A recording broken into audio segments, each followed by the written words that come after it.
So welcome back to Neshama ben Neshama. I hope you had a chance to check out the People's Talmud on Facebook and be sure to like the page. Here's an interesting question. King David opens up with an expression where he says, addressing God, he says, God is my shadow.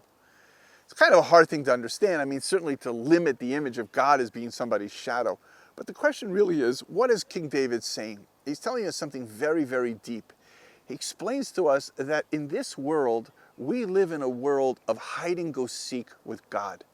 The whole concept of creation, as the verse in Isaiah says, which we actually say every day in our prayers, is that the only two elements that God created which were new in this world was the element of darkness and the element of evil. Now, of course, we substitute the word evil and we use in our prayers the word kol. But kol, which means everything, includes the evil.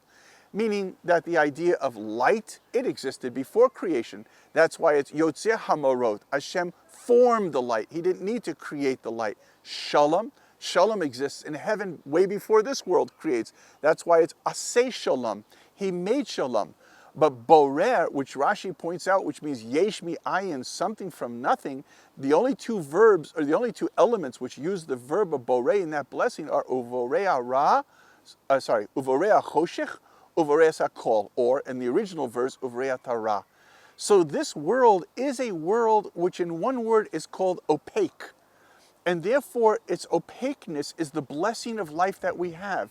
Because what differentiates us from a robot or differentiates us from an angel is that it's not obvious why we are here.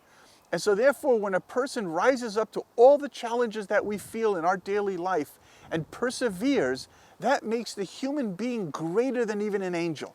Because we were able to, inside the darkness, inside the evil, still be able to find God in this kind of cosmic hide and go seek. And this is what King David was saying.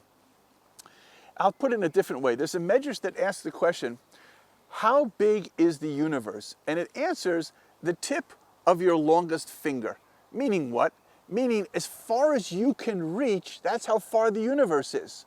If you learn to reach farther, the universe just became longer. So therefore, the universe, which is infinite, has the ability to expand according to your consciousness. And so therefore, King David saying that God is like the shadow means the more that you become bigger and grow, the more that God becomes manifest in our lives. And when the Gemara says, where does God live in the world today without the temple? The answer is inside you and me. Because the more that we bring out that light in a world of darkness, the more that we reveal God to each of us.